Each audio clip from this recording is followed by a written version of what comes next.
সকলোকে মোৰ নতুন এটা ভিডিঅ'লৈ স্বাগতম জনাইছোঁ। বন্ধু বান্ধৱীসকল, কালি হৈ গ'ল স্বাধীনতা দিৱস আৰু এই স্বাধীনতা দিৱসৰ দিনাখনে কিছু ঠাইত ভালে গৈছে আৰু কিছু ঠাইত কিছুমান বিক্ষিপ্ত ঘটনা সংঘটিত হৈছে। আৰু বিশেষকৈ কালি মুখ্যমন্ত্ৰী আহিছিলে লাইভ। মুখ্যমন্ত্ৰী লাইভত আহোঁতে এজনে কি কৰিছিলে, ভাবুকি প্ৰদান কৰিছিলে যে কোনোবাই যদি মোক 1 কোটি টকা দিয়ে তেন্তে হ'লে মই মুখ্যমন্ত্ৰীক হত্যা কৰিব পাৰিম, তেনেকৈ কৈছিলে। কিন্তু লগেই জানেই 15 আগষ্টৰ দিনাখন এইবিলাক কয়নে বাৰু?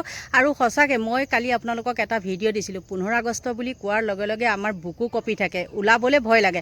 আগতে আমি সৰুতে কি কৰিছিলোঁ, একদম দৌৰি ধাপৰি 15 আগষ্টলৈ পতাকা উত্তোলন কৰিবলৈ যাব লাগে, নহয় জানো? কিন্তু আজিকালি সেইটো ভয় লগা হ'ল। কাৰণ কিয় জানেনে? সেই যে ধেমাজি কাণ্ডটো চাগে আপোনালোকৰ মনৰ পৰা এতিয়াও যোৱা নাই আৰু মোৰ কিন্তু কোনোদিনাখনেই যোৱাই নাই।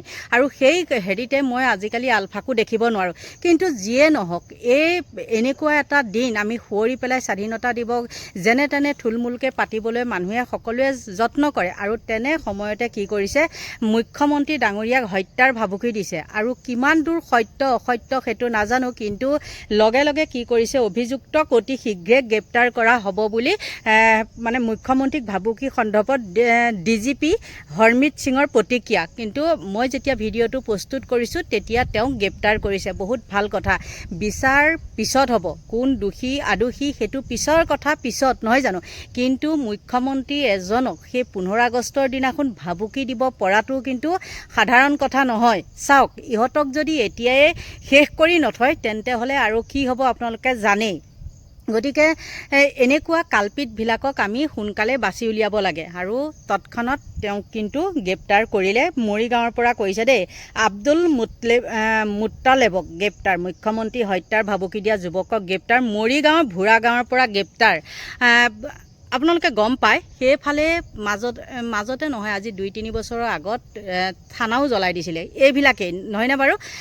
দেখিছিলে কেনেকুৱা এইবিলাক বাংলাদেশীও বহুত আছে, নথকা নহয়। কিন্তু মুখ্যমন্ত্ৰীয়ে সেইবিলাকনো কিয় একো পদক্ষেপ নলয় নাজানো। অকল মিয়া কৰি থাকে, কিন্তু কয় যে খেদিম এনেকেই থাকে ন।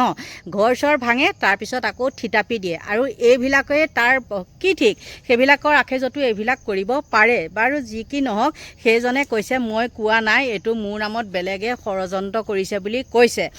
কিমান দূৰ সত্য একে শেষতহে আদালততহে গম পোৱা যাব, নহয়নে?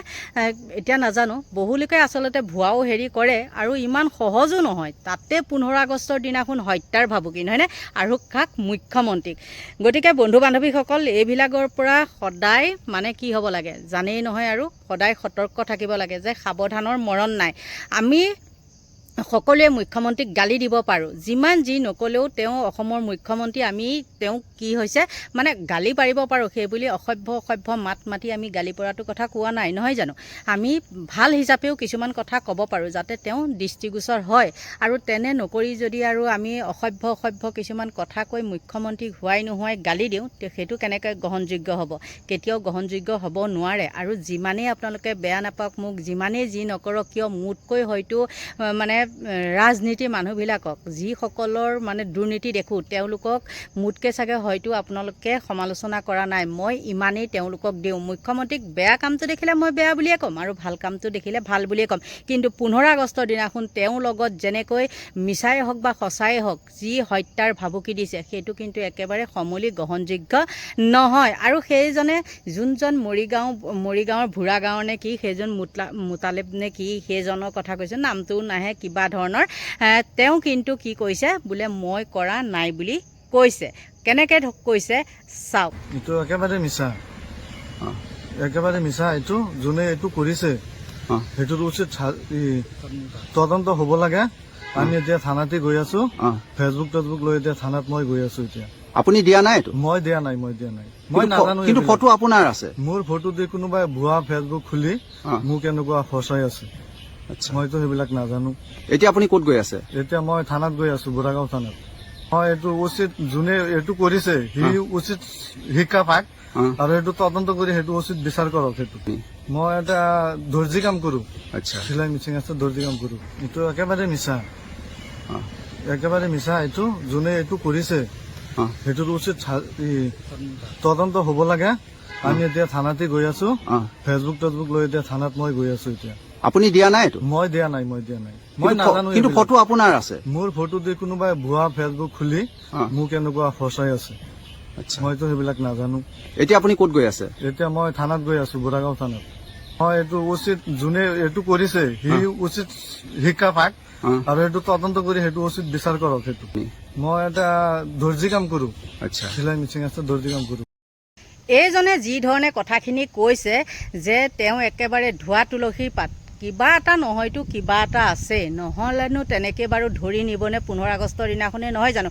আৰু তৎকালীনভাৱে তেওঁ কৈছে যে মোৰ ফেচবুকটো বেলেগে চলাইছে, চলাব পাৰে, আজিকালি তেনেকুৱাও নোহোৱাটো নহয়, কিন্তু বিচাৰৰ শেষতহে গম পোৱা যাব সঁচা কোন মিছা কোন। আৰু ইহঁতে কিন্তু একেবাৰে সঁচা কথাটো যে নকয়, মিছাৰ আশ্ৰয় লয়, একেবাৰে মানে 100%ই শুদ্ধ।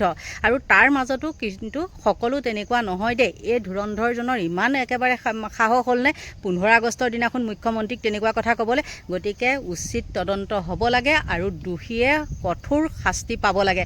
আমি আকৌ দুনাই সেই ধেমাজিৰ কাণ্ড সেইটো আমি নিবিচাৰোঁ।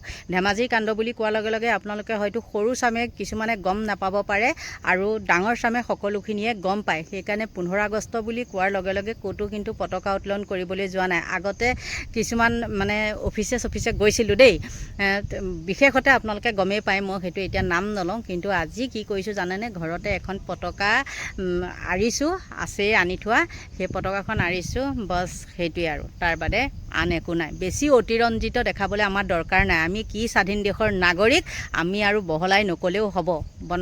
বন্ধু বান্ধৱীসকল, কিহবা এটাই খৰ মৰাই দিছে। এতিয়া আপোনালোকৰ পৰা লৈছোঁ বিদায়, বাই বাই।